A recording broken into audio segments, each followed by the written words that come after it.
¿Qué tal? Muy buenas tardes a todas y a todos ustedes. Les damos la más cordial bienvenida al Instituto Nacional de Estudios Históricos de las Revoluciones de México. Un cordial saludo a la gente que nos escucha desde el sistema Periscope. Bien, en esta ocasión, en esta nueva sesión del curso Historia Constitucional, los constituyentes de 1856-1857, tenemos como invitado especial al maestro Rubén Ruiz Guerra. Voy a hacer lectura de su semblanza curricular. El doctor Rubén Ruiz Guerra es licenciado en Historia por la Facultad de Estudios Superiores Acatlán y maestro en Historia de América por el Instituto de Investigaciones Dr. José María Luis Mora.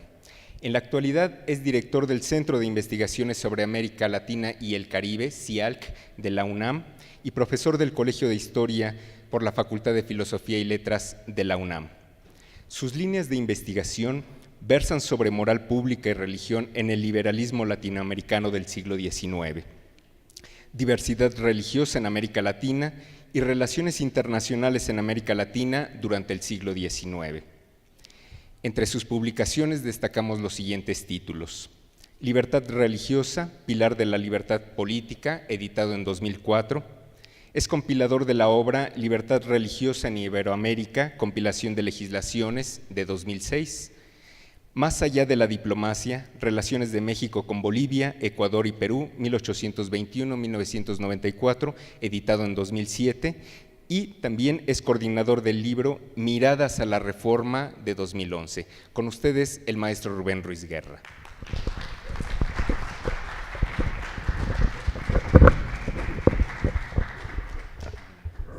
Gracias. Muy buenas tardes tengan todas y todos ustedes. Por sabido no se calla y por repetido no se desvirtúa. Estoy enormemente agradecido por la invitación para estar con ustedes esta tarde aquí en el Instituto Nacional de Estudios Históricos de las Revoluciones de México. Siempre es un privilegio, siempre es una enorme oportunidad para aprender el estar aquí con ustedes, dialogando sobre algunos de los temas que me interesan. Como ya lo he dicho también en alguna otra ocasión, me siento un poco extraño, porque en realidad, en la actualidad, quien es una verdadera experta acerca de Ignacio Ramírez es la doctora Galeana, quien ha estado haciendo una muy intensa tarea hablando acerca de don Ignacio Ramírez, hablando acerca de lo que él significa para el liberalismo mexicano. Ramírez fue un liberal singular, verdaderamente singular en la vida pública de nuestro país. Entonces, teniendo en cuenta que la doctora Galeana es la verdadera experta en esto, pues yo me atrevo a decir algunas cuantas ideas, puesto que me han invitado para esto. Don Daniel Cosío Villegas, cuando escribió acerca del régimen de la República restaurada y cuando empezó a cuestionar acerca de cómo había sido entendida la Constitución de 1857 por algunos de los intelectuales, digamos, que la vivían, hizo un señalamiento que a algunos de nosotros nos podría parecer un poco exagerado. ¿Qué fue lo que dijo don Daniel? Don Daniel dijo que el Congreso Constituyente del 57 había estado conformado por personalidades ciertamente de los ámbitos locales, ciertamente funcionarios públicos con alguna relevancia para el régimen en el que vivían, pero los cuales en su enorme mayoría no se significaron por la enorme trascendencia de su quehacer. Él dice, la enorme mayoría de los constituyentes del 57, pues bueno, fueron personalidades, vamos a decirlo de alguna manera, menores. Y entonces reta a su lector, saca una larga lista de constituyentes y dice, a ver si se acuerdan de alguno de los nombres, a ver si alguno de los nombres que estamos anotando aquí tienen algún significado para ustedes, ¿no? Y efectivamente, cuando yo hice esa lectura ya hace algunos años, pues prácticamente no reconocí ninguno de los nombres que don Daniel, que era un gran conocedor del periodo, tanto de la Constitución, del Constituyente del 57, como después de la República restaurada y en particular del periodo porfiriano, pues realmente no reconocí yo a nombre alguno. Sin embargo, hay que decir, dentro de de ese Congreso Constituyente de 1857, destacaron varios hombres, y aquí sí lo tenemos que decir, varios hombres. Las mujeres en aquella época no se dedicaban a la política institucional. Destacaron varios hombres que dejaron una profunda huella en la vida pública de nuestro país, una huella que todavía vale la pena recuperar, una huella que todavía vale la pena conocer, una huella que nos puede todavía enseñar muchas cosas para plantearnos, para replantearnos, para lanzar hacia adelante nuestra vida pública. Entre esas figuras está un hombre que ha pasado a la historia con su nombre abreviado, Ignacio Ramírez, y con uno de los varios apodos, varios de los seudónimos que él utilizó para escribir, que es el de El Nigromante. Un personaje singular, un personaje que ocupó varios ámbitos, varios aspectos de la vida pública, pero que, ha pasado más que nada como un intelectual, como alguien que hizo de la vida pública un elemento muy importante en la construcción de la sociedad. Al respecto de Ignacio Ramírez, para no pensar que fue un donadie de estos que de repente se cuelan al panteón de la memoria histórica, voy a hacer una breve referencia a un comentario que hace Liliana Weinberg. Liliana Weinberg es una estudiosa del ensayo latinoamericano, es una mujer de una amplia cultura, ha trabajado a varios de los pensadores de lengua hispana más importantes, y ella se encargó de hacer una antología acerca del pensamiento de Ignacio Ramírez. ¿Y cómo caracteriza Liliana Weinberg, esta intelectual argentina avecindada en México desde hace muchos años, que trabaja en la UNAM, a Ignacio Ramírez?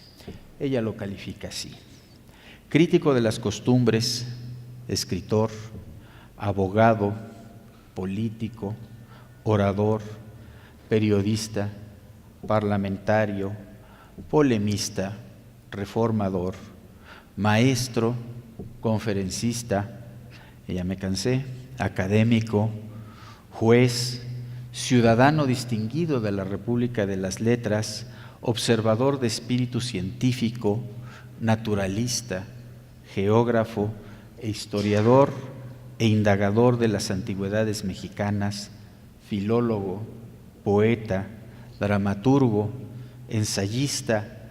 Todo ello fue Ignacio Ramírez, a más de, dice ella, un liberal puro y militante pleno de la Reforma. Un poco más adelante, en ese mismo ensayo, Liliana Weinberg sigue hablando acerca de las características de las ocupaciones, de esos sellos en la frente que tuvo Ignacio Ramírez.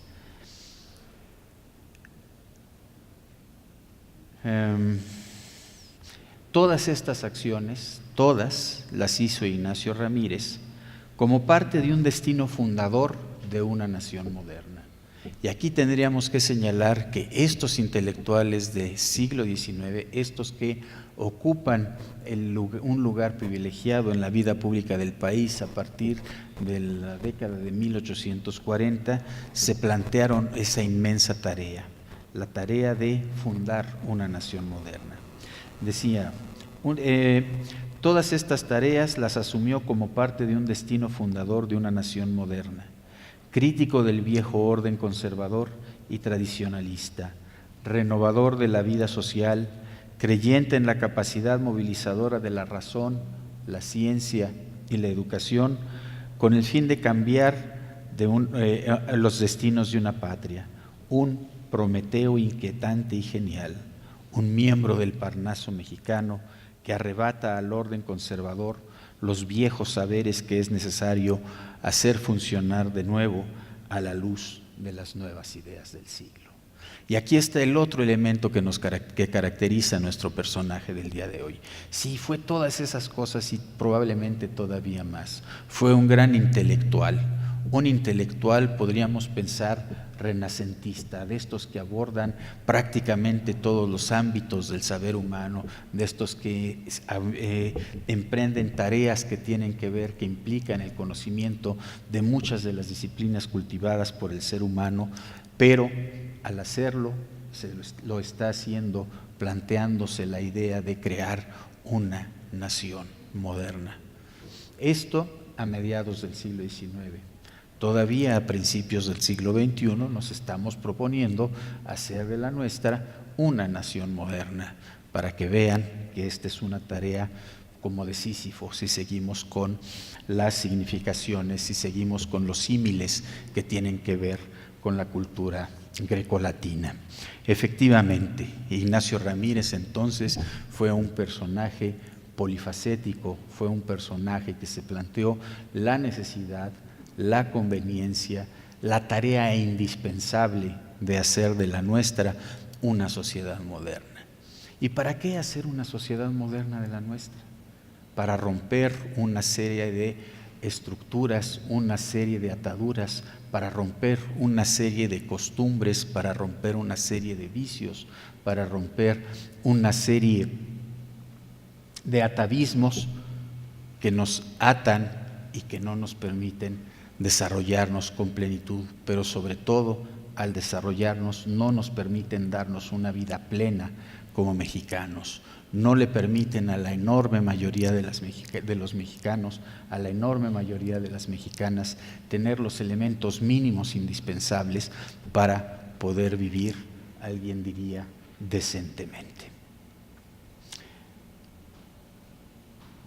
¿Cuál fue el salto, digámoslo así, el primer salto a la fama de Ignacio Ramírez?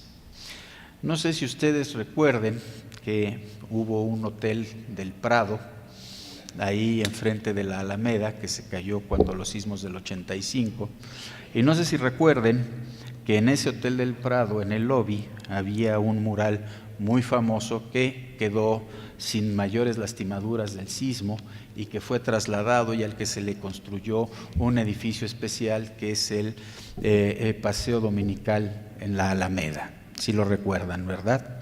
Pues bien, en los años 40, cuando ese mural fue inaugurado, se armó un gran escándalo. ¿Cuál fue el motivo del gran escándalo? Quienes habrán visto ese mural lo ven y no ven nada que sea particularmente particularmente iconoclasta, particularmente que ataque alguna sensibilidad. Pues sí, sí lo hizo. El pintor había escrito en ese mural una frase de Ignacio Ramírez. ¿Cuál era esa frase? ¿Perdón? Dios no existe, exactamente. Una frase que pues atentó contra la sensibilidad de una parte importante de los mexicanos y de una organización que ahora se considera muy poderosa y que piensa que hasta que puede hacer perder al partido dominante las elecciones en una buena cantidad de estados del país, ¿no?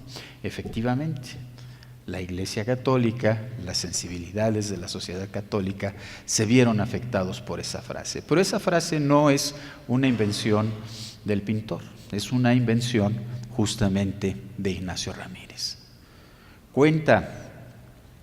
Cuenta Guillermo Prieto en sus memorias, que denomina Las Memorias de mis tiempos, que un día en una reunión de un cuerpo académico surgido de la sociedad civil, no estaba sustentado por ninguna institución pública, no estaba conformado como un grupo institucionalizado de cultivo del saber. En un grupo que se reunía en las instalaciones de un seminario y que se denominaba la Academia de Letrán, llegó un joven, casi adolescente, un joven de 17, un adolescente, no sé si es joven, no sé si es adolescente, de 17 años, todavía casi imberbe, llegó y sacó un manojo de papeles de distintos tamaños, de distintas calidades. Muchos de ellos eran papeles que habían sido arrancados a las paredes de algunos anuncios que se pegaban en ellas, y en el reverso de los cuales este joven había escrito todo un ensayo que empezaba justamente así: Dios no existe, las cosas de la naturaleza se sustentan en sí mismas. No era nada más un reto provocador, era todo un planteamiento de orden filosófico, un planteamiento que señalaba, que hacía ver que todas las cosas existentes en la naturaleza se sostenían por sí mismas, tenían una razón en sí mismas, tenían una finalidad en sí mismas. Un reto intelectual interesante en un cenáculo en donde se reunían ya intelectuales plenamente formados, en donde se reunían también algunos jóvenes adultos que estaban iniciando su vida por el ámbito de la intelectualidad, y a la cual pudo llegar este joven desconocido en ese momento y que llega y plantea este reto impresionante. Lo que nos cuenta Guillermo Prieto del resto de la sesión nos lo podemos imaginar. La gran discusión que se da al interior de la Academia de Letrán de si se le permitía a este joven continuar con su discurso, se le expulsaba o qué es lo que hacía. Una de las cosas que señala Guillermo Prieto es que algunos miembros del clero, algún obispo por ahí, llega a señalar: está bien, dejémoslo continuar, porque aquí de lo que se trata es de ser un ejercicio intelectual.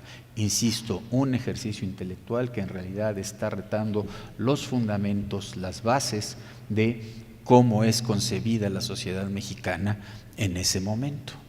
Un reto que será reproducido, déjenme adelantarlo en este momento, justamente cuando los constituyentes del 57 presentan el producto de sus trabajos, la Constitución, en febrero de 1857.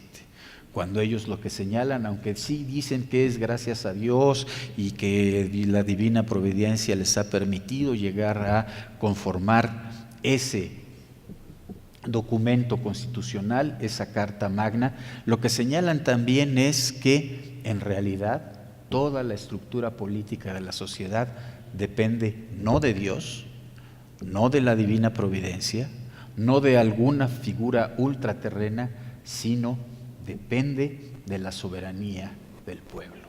Y entonces ahí esa Constitución justamente lo que hace es, diríase popularmente, voltear el chirrión por el palito, hacer que la idea de aquello que fundamente nuestra sociedad no es Dios, no son los interlocutores de Dios o los voceros de Dios o los puentes que se erigen como intermediarios entre Dios y el ser humano, sino es la soberanía del pueblo expresada por sus representantes. Principios republicanos, si los hay, es ese. Entonces, tenemos que Ignacio Ramírez salta, digámoslo así, a la palestra de la intelectualidad política mexicana, a la vida pública mexicana, haciendo un pronunciamiento que realmente está subvirtiendo el orden de la sociedad. Está quitando el elemento que muchos han considerado la base de la construcción de la sociedad mexicana. Y esa será una de las normas, esa será uno de los elementos que irán caracterizando toda la actividad pública de Ignacio Ramírez, y por supuesto dentro de esa actividad pública su participación en el constituyente de 1857. ¿Quién era Ignacio Ramírez? ¿De dónde surge Ignacio Ramírez? Él nace en San Miguel de Allende, según nos dicen por ahí, en Guanajuato, aunque su padre es un funcionario menor de gobierno que está itinerando por distintas partes de la zona del centro norte del país, Guanajuato, Querétaro. De hecho, la educación elemental de Ignacio Ramírez se da en Querétaro, justamente, es ahí en donde aprende las primeras letras.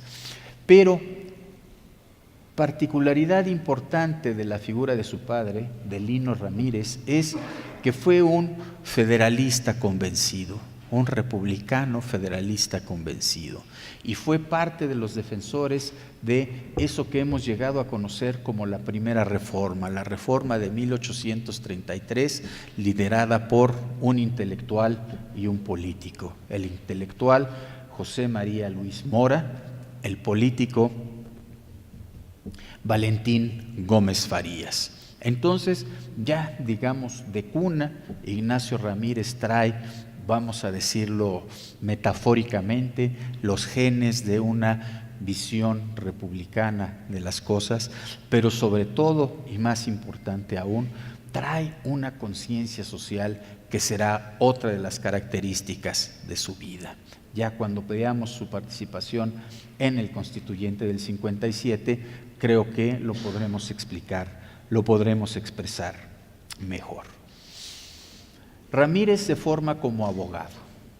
Se forma como abogado en el Colegio de San Ildefonso, hay quienes dicen que es en el de San Gregorio, cualquiera de los dos es uno de los grandes centros de formación de los intelectuales mexicanos de la primera mitad del siglo XIX. Gente como José María Iglesias estudió en esos colegios, gente como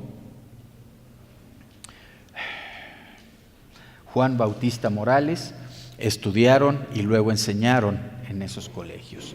Colegios que tienen una vertiente religiosa en su raíz, que tienen una docencia religiosa ahí.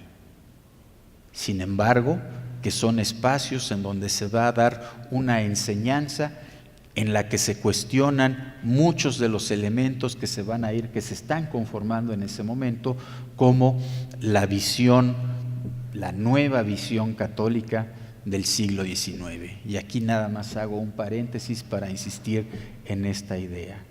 En el siglo XIX la Iglesia Católica apenas se estaba conformando como la gran potencia intelectual, como la gran potencia que se ostenta como un referente político en las sociedades occidentales. Antes del siglo XIX, antes de que haya un proceso de centralización en Roma y sobre todo de clericalización, es decir, de fortalecimiento del papel del clero, hay una enorme cantidad de movimientos al interior de la Iglesia Católica que lo hacen una organización, digamos, con muchos centros, una organización que no tiene un mando, una estructura de gobierno perfectamente vertical, pero sobre todo es una organización en la cual los laicos tienen un papel muy importante. Y esto es lo que nos ayuda a entender que muchos de los liberales de esa primera mitad del siglo XIX se formaron dentro de escuelas religiosas, pero desde una perspectiva del fortalecimiento del papel de los laicos en la vida pública. Pero bueno, este fue un paréntesis. Después de salir de la escuela, Ramírez se iniciará dos caminos paralelos que son usuales en la vida política, en la vida pública del país en el siglo XIX. Por una parte, el periodismo. Por otra parte, la política, lo que algunos políticos en la actualidad denominan el servicio público. Por el servicio público, digámoslo así, desde los sótanos prácticamente de los rincones de las instituciones del poder. Esto le permitirá, esto le llevará a ir haciendo una carrera de un enorme éxito en realmente muy poco tiempo. Si él está participando en la Academia de Letrán, más o menos ahí por 1835, 1836, para 40-41 ya es un personaje que tiene alguna importancia significativa, que ya ha publicado en alguno de los periódicos más importantes. Para 1846 iniciará una empresa periodística muy importante en compañía de otros dos intelectuales también muy significativos del siglo XIX. Por una parte, Guillermo Prieto, alguien que será su amigo por el resto de sus días. Por otra parte, Vicente García Segura, ¿sí?, quien se convertirá, quien lo creyera, tiempo después, en un intelectual conservador sumamente importante. Y como un personaje que está atrás de don Simplicio, pero que, dice Guillermo Prieto, tendrá todos los beneficios económicos de la empresa, un personaje de nombre Manuel Paino, un liberal, o quien será un liberal moderado. ¿Cuál es la importancia de don Simplicio? Es en buena medida una publicación periódica, aparecía cada 15 días, muy de la época, con un carácter, ellos mismos lo decían, joco serio. Esto es, veían las cosas de las cuales se tendrían que hablar, cosas muy serias, y en buena medida hacían mofa, hacían sátira de lo que se estaba viendo, de lo que se estaba viviendo en la vida pública. Pero es un espacio en el que Ramírez tendrá la oportunidad de explayarse sobre varios temas importantes. Me gustaría dejar señalados 2, tal vez 3 de ellos. El primero de todos es que este periódico jocoserio se irá convirtiendo poco a poco en un periódico que podríamos calificar como moderado. Marcan una distancia importante en contra de los liberales puros de la década del 30 y del 40. ¿Por qué? Porque no estaban de acuerdo en la manipulación de ciertos sectores de la población para presionar por la aplicación de las medidas que ellos consideraban importantes. De hecho, don Valentín Gómez Farías fue uno de estos personajes liberales radicales, un liberal radical, ¿no? Había quien le apodaba a don Valentín Gómez Furias porque era justamente sumamente enfático en la defensa de sus ideas y de sus ideales. Bueno, pues utilizaban a ciertos sectores populares, los movilizaban, los utilizaban como grupo de presión en ciertos momentos de la vida institucional del país. Estos personajes marcan una distancia frente a esto. Ignacio Ramírez también va a ir expresando poco a poco y cada vez con mayor fuerza una posición anticlerical frente a la vida, y esto lo caracterizará por el resto de sus días. Y yo quisiera señalar que en esto Ramírez compartía las ideas de muchos de los liberales de ese momento. Podían ser religiosos, podían ser católicos, pero eran anticlericales, es decir, iban en contra de la institucionalidad católica y sobre todo de este grupo sacerdotal que se iba apoderando de las instancias de toma de decisión dentro de las iglesias y que se ostentaban frente a la sociedad como los representantes legítimos de la misma. Entonces, esto es un elemento muy importante. Y otro elemento muy importante que va a ir marcando Ignacio Ramírez tendrá que ver con ir desarrollando cada vez más una muy fuerte conciencia social. Le preocuparán, por ejemplo, la situación de desigualdad en la repartición de la riqueza. Le preocupará, por ejemplo, el descuido que se tiene a grandes mayorías de la población y en particular a los indígenas, puesto que la mala distribución de la riqueza lo que generaba eran situaciones de suma complejidad para estas personas. Entonces, este periódico se plantea como un elemento muy importante en la evolución ideológica de Ignacio Ramírez. Pero hay otro elemento también aquí, que es la experiencia de la publicación en un medio como el medio político mexicano de la época. Y al decir esto, ¿a qué es a lo que me estoy refiriendo?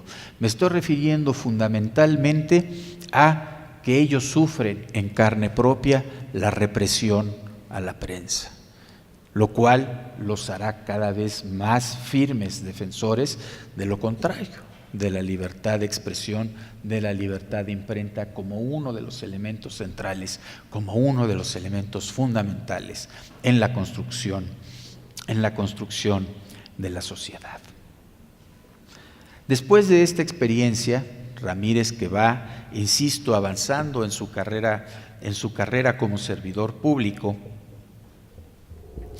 se irá convirtiendo en funcionario en algunos estados, en Sinaloa en algún momento y en el Estado de México en otro. Y es en el Estado de México donde hace una de las tareas tal vez más llamativas, tal vez más importantes, fuera de su trabajo como ideólogo, fuera de su trabajo como un pensador liberal. ¿Cuál es esta? Él era un firme creyente de que la educación tenía que ser la llave para la transformación de la sociedad.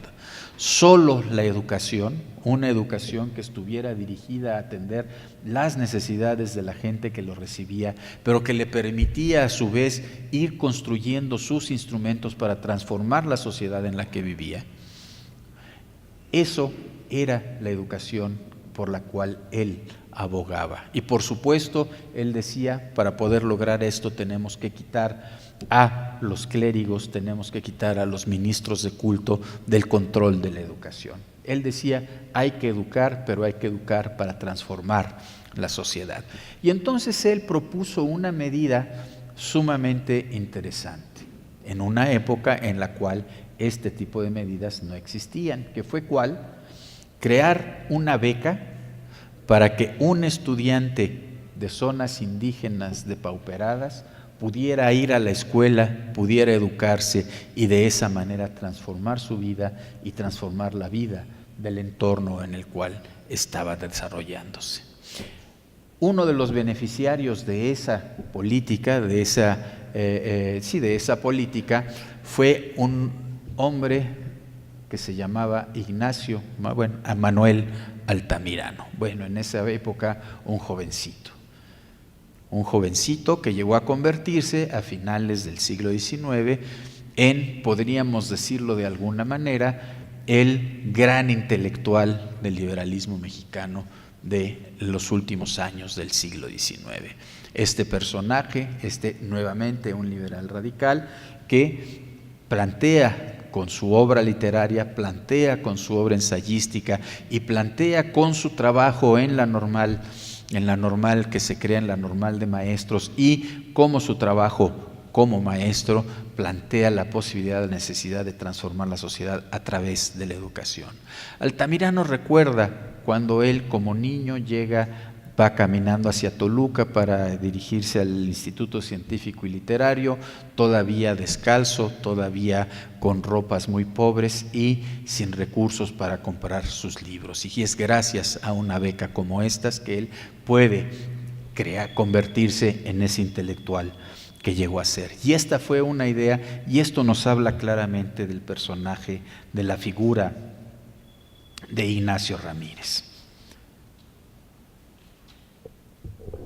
Viene la Revolución de Ayutla, 1854, él participa en un lugar no muy prominente, vamos a decirlo así, pero es parte de este movimiento que lleva a la Revolución de Ayutla, que conduce a la expulsión de Antonio López de Santa Anna del poder, pero sobre todo que abre la posibilidad de construir una nueva institucionalidad para el país.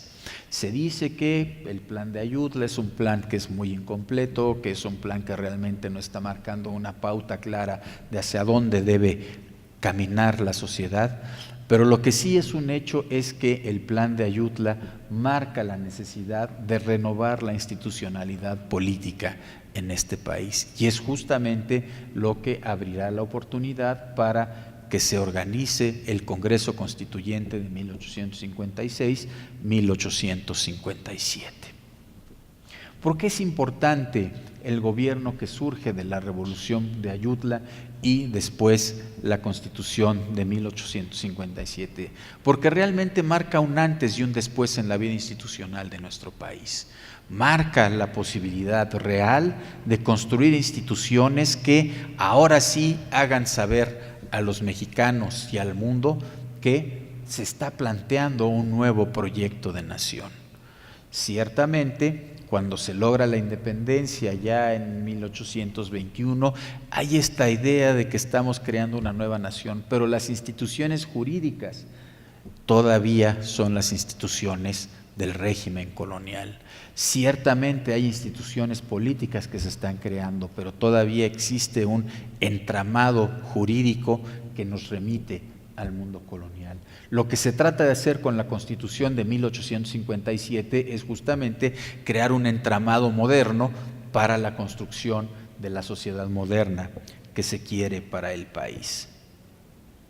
Entre los muchos constituyentes, entonces, se incluye a Ignacio Ramírez.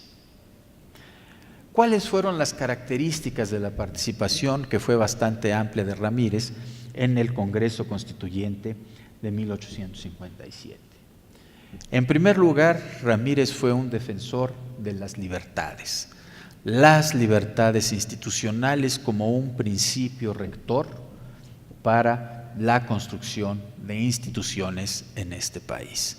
Y decir las libertades individuales va desde la libertad del trabajo, la libertad de cómo se puede hacer la vida en términos económicos, hasta las libertades políticas, como pueden ser el voto, como puede ser también la libertad de expresión, como puede ser también la libertad de educación. En todos estos aspectos, Ignacio Ramírez tendrá una voz y dirá cosas importantes en términos de la construcción de la sociedad. Y quiero insistir en esta idea, siempre tratando de emancipar a la sociedad del poder del clero, siempre con una idea anticlerical. Y aquí permítanme expresar una opinión. Se ha dicho que Ignacio Ramírez era ateo. Y por supuesto el discurso de San Juan de la Academia de Letrán serviría para fundamentar esta idea.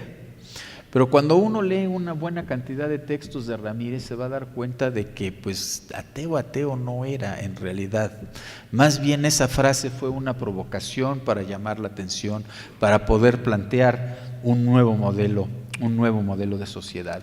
Pero él no excluye, por ejemplo, cuando está hablando de las sociedades indígenas, de la presencia de la divinidad, la presencia de lo divino como un elemento importante en la cosmovisión, pero sobre todo en la construcción de las sociedades que estaban viviendo eso.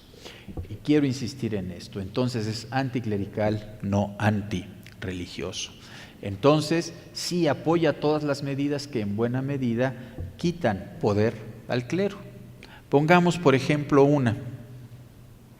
uno de los elementos que se discuten en el Constituyente del 57 es si los ministros de culto, entiéndase en este momento los católicos, porque no había libertad de culto en ese momento, apenas en el Constituyente del 57 se empieza a discutir si se quita o no se quita de la letra constitucional la intolerancia religiosa como tal, ¿sí?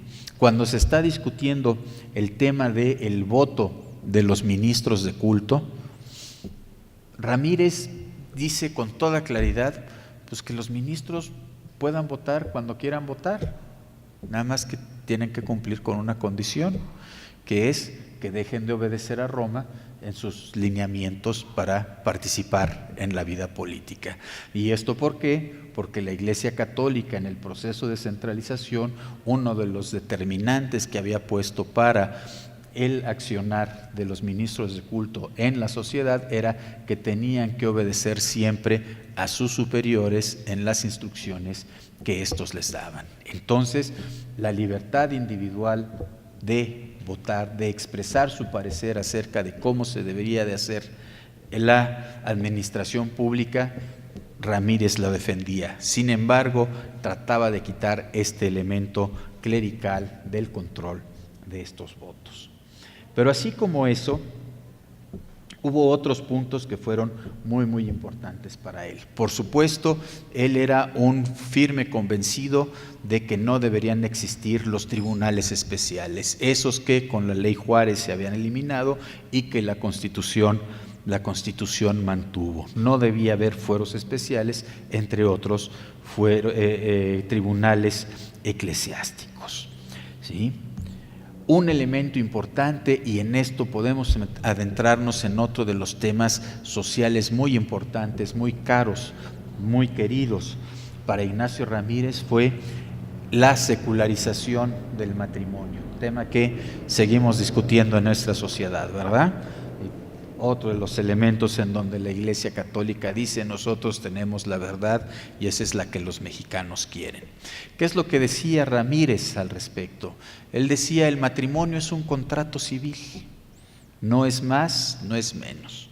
Si los católicos lo quieren ver como un sacramento, eso es para los católicos, pero para la sociedad como tal, una sociedad que ve el fundamento de su estructura política en la soberanía popular, el matrimonio debe ser simple y sencillamente un contrato civil. ¿Y qué es un contrato civil? Un contrato en que dos partes manifiestan su voluntad de entrar en una sociedad bajo determinadas reglas.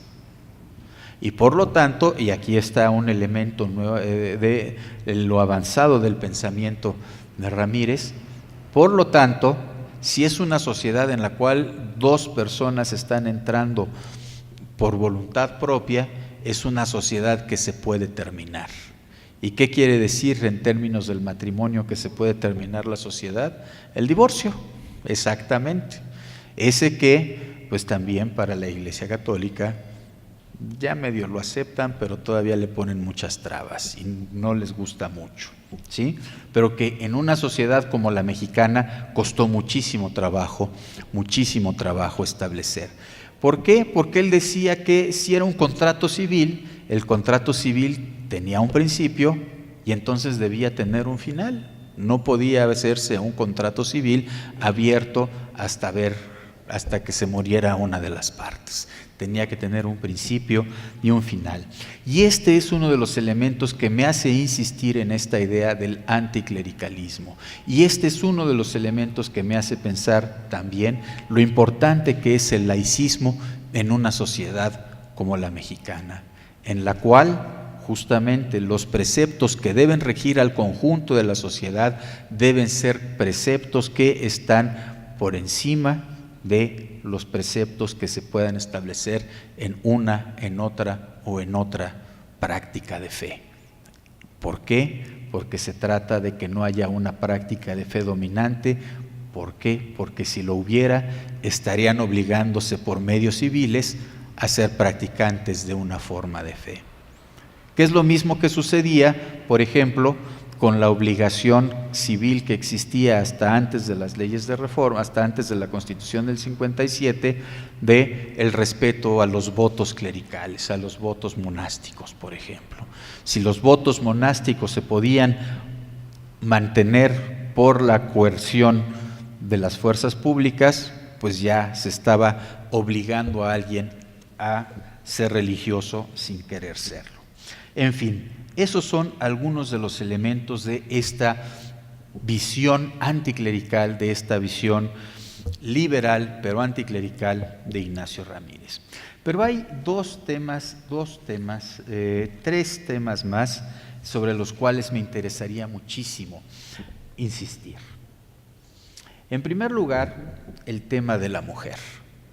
Nos estamos dando cuenta que ya en el momento en que se está planteando el matrimonio como una institución meramente civil, se está dando por ahí un giro interesante a lo que es la familia y a lo que son los roles de los seres involucrados en la familia.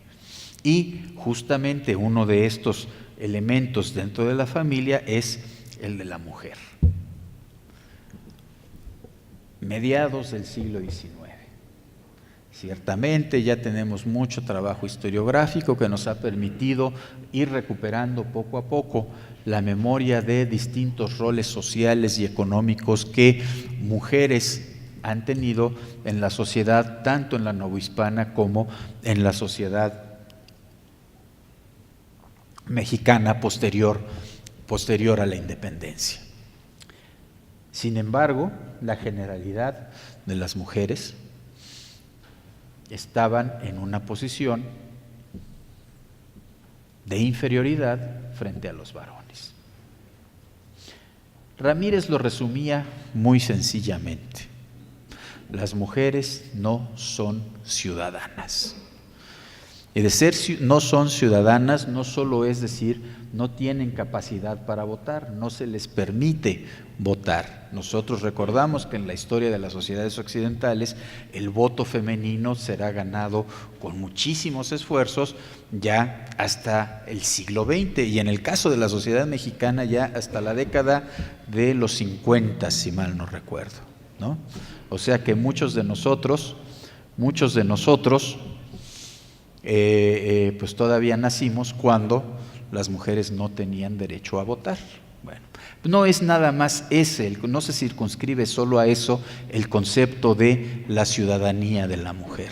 A final de cuentas, él se está refiriendo a esto en términos de capacidad económica, capacidad de poder tener una vida económica propia, pero sobre todo en términos de capacidad de poder construir una vida intelectual y hacer de esa vida intelectual un papel importante dentro de las tareas que está realizando.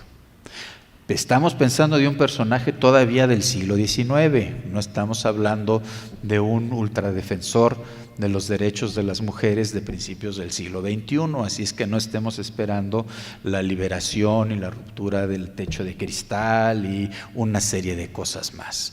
Pensemos nada más en este momento que se trata simplemente de que se está planteando la necesidad de una transformación importante del rol de la mujer dentro de la sociedad. Y él todavía está concibiendo esta idea, esta necesidad de ciudadanizar a las mujeres en el hecho de que pueden y tienen la capacidad de tener una educación, pueden y tienen la capacidad de ir aprendiendo nuevas formas de comprender el mundo, y eso les permitirá construir una sociedad futura mejor. ¿Por qué? Porque eso que esas mujeres aprendan lo podrán transmitir a sus hijos y sus hijos lo podrán vivir, y entonces podrán ir construyendo una sociedad más republicana, una sociedad más democrática. Quiero insistir, es un pensador de mediados del siglo XIX. Sin embargo, se está planteando algo que prácticamente nadie en el espectro político e ideológico del país se está planteando. Solo José María Vigil, un poco posterior a Ramírez, hará algunos planteamientos muy interesantes en este sentido, y hasta se planteará la idea de construir una historia de las mujeres, en fin, este tipo de elementos. Pero entonces ese es uno de los elementos que me interesa mucho señalar. Otro de los elementos importantes es que estamos hablando de que a mediados del siglo XIX, en un momento en el cual todavía no existe una idea de multiculturalidad, de pluriculturalidad, una idea de que equidad significa tratar de manera desigual a los desiguales, reivindicando, dándole más derechos, más posibilidades de desarrollarse a los que menos tienen, él también hace un planteamiento interesante acerca de los indígenas. En primer lugar, él señala con todas sus letras que los indígenas viven en la pobreza y en la ignorancia, que son, podemos decirlo con todas sus letras, verdaderamente explotados, que son seres que no viven de una manera plena en la sociedad en la que están insertos. Pero esto no lo ve como una maldición, ni lo ve como algo que se va a perpetuar por los siglos de los siglos. Él sí señala, y nuevamente el anticlericalismo, que hay que quitar a los clérigos su injerencia en la educación de los indígenas, porque dice él, estos clérigos les están dando una cierta conformidad con la situación que están viviendo, y no, lo que tienen que tener los indígenas es el deseo, plantearse la necesidad de transformar sus vidas y transformar la sociedad. Él habla algo así como de ir creando intereses personales para poder ir cultivando dentro de ellos mismos el deseo de salir de la situación en la que están viviendo. Si no se hiciera así, dice él, estos personajes, estos indígenas, vivirían en una situación de descontento, en un ambiente, dice él, de rebeldía. ¿Y cuál es el instrumento para abordar este caso? Él lo dice con todas sus letras, es la educación. La educación es el único instrumento para transformar la situación de los más desvalidos dentro de la sociedad. ¿Y quién tiene la responsabilidad de impartir esta educación? El Estado. Y esto es un planteamiento verdaderamente moderno. Estamos pensando en una época en que el Estado era, en términos sociales, bastante irresponsable. Él dice, el Estado es el que tiene que tener esto. Y propone algunas ideas sumamente interesantes. Por ejemplo, que el Estado debe darle a los indígenas todos los elementos indispensables para que se puedan educar. Y decir todos los elementos indispensables significa también darles libros en sus propias lenguas. Y ojo, en un momento en el cual todavía no existía esta conciencia de la necesidad o de la conveniencia o del interés de la sociedad por proteger las lenguas indígenas. Casi todos ustedes recordarán que cuando íbamos a la primaria, nuestras clases que algunos les llamaban de español, otros les llamaban de lengua nacional, ¿verdad? Nos enseñaban una lengua nacional y estamos hablando de mediados del siglo XX, 100 años después de lo que está planteando Ignacio Ramírez en este sentido. Entonces él dice, el Estado les tiene que dar todas las posibilidades de educarse para que puedan ellos transformar su situación. Ojo, educarse para que ellos transformen su situación. Otro elemento importante en este sentido es que se tiene que trabajar por recuperar la memoria indígena, por recuperar la historia, por recuperar la identidad de esta población para que pueda identificarse, que pueda tener un referente, un elemento que le permita verse a sí mismo y lanzarse hacia el futuro. Quiero insistir en la idea, todavía en ese momento ese lanzarse al futuro es, diríase despectivamente en la actualidad, occidentalizarse. Pero, y aquí tenemos el gran ejemplo de lo que podía ser ese modelo de transformación de los indígenas, don Benito Juárez. Justamente él encarna este ideal de transformación de una forma de ser.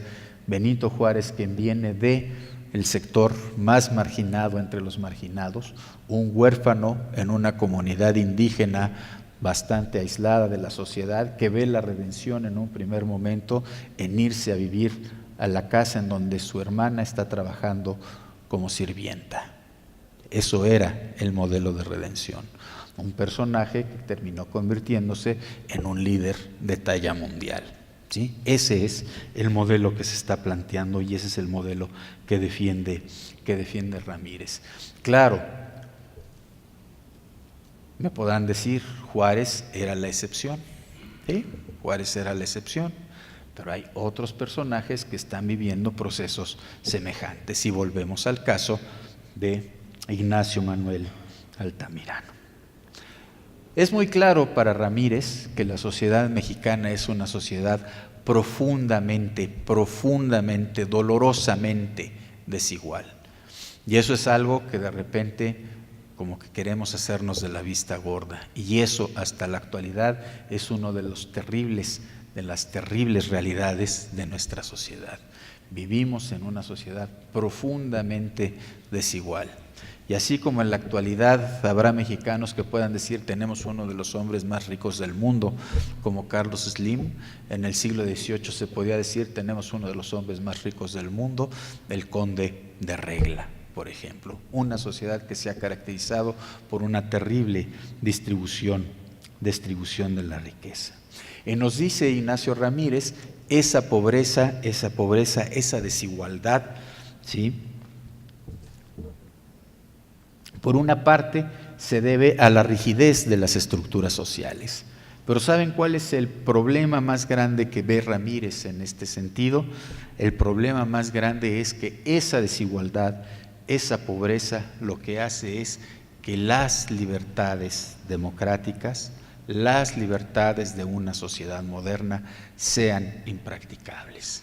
Él es uno de los pocos pensadores del siglo XIX que ve con toda claridad que la construcción de una sociedad más democrática no solo pasa por la construcción de instituciones, no solo pasa por el control de las elecciones, no pasa solo por la creación de partidos políticos que expresen distintas visiones de lo que es la sociedad.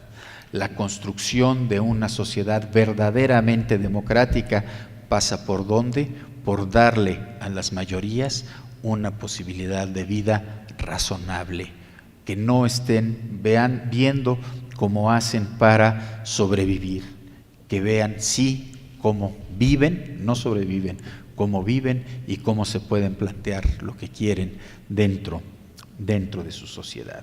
Y nuevamente aquí hay un elemento que impacta en el sentido de que Ignacio Ramírez es un personaje que insiste de una manera verdaderamente importante, insiste en la necesidad, en la conveniencia de transformar estas situaciones de desigualdad. Podríamos decir entonces que Ignacio Ramírez es un personaje que encarna de una manera perfecta lo que es el ideal de un liberalismo social. Es el prototipo del pensador del liberalismo social que no triunfa en el Constituyente de 1857. Hubo varios personajes ahí, Isidoro Olvera, por ejemplo, Castillo Velasco también, son personajes que tienen mucho que ver en esta idea de plantear que las transformaciones estructurales de la sociedad tienen que tener una visión social.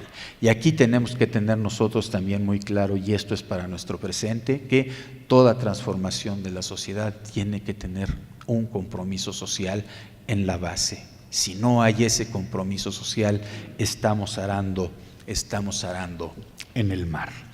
En fin, el Constituyente del 57 logra una tarea verdaderamente impresionante, verdaderamente importante para el país. La podemos resumir en una sola idea: la construcción de instituciones modernas para nuestro país.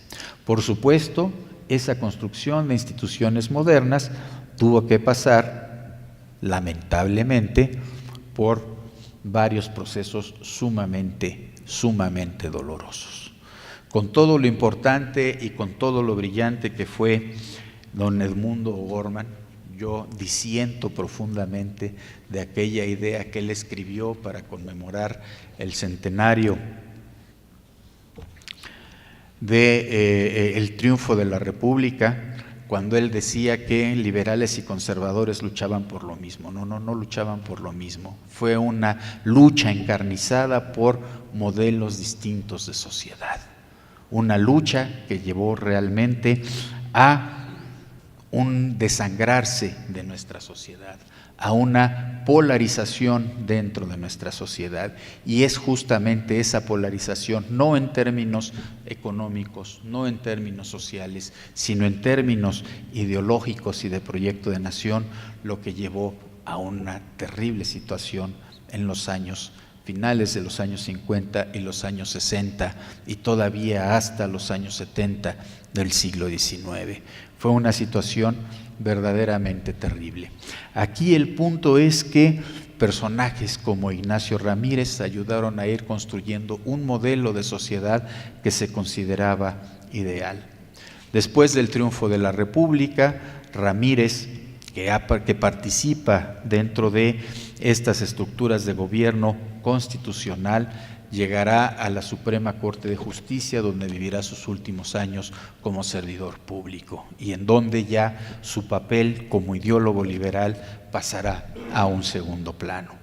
Pero tenemos que recordar a este personaje no como un personaje segundón, si seguimos la idea de Daniel Cosío Villegas, sino como un personaje de una claridad de pensamiento verdaderamente impresionante, de una congruencia personal también verdaderamente impresionante, pero sobre todo como un hombre de un gran amor por su sociedad, como un hombre de un gran compromiso con sus congéneres y como un hombre que se planteó que sí era posible construir un mundo mejor. Muchas gracias.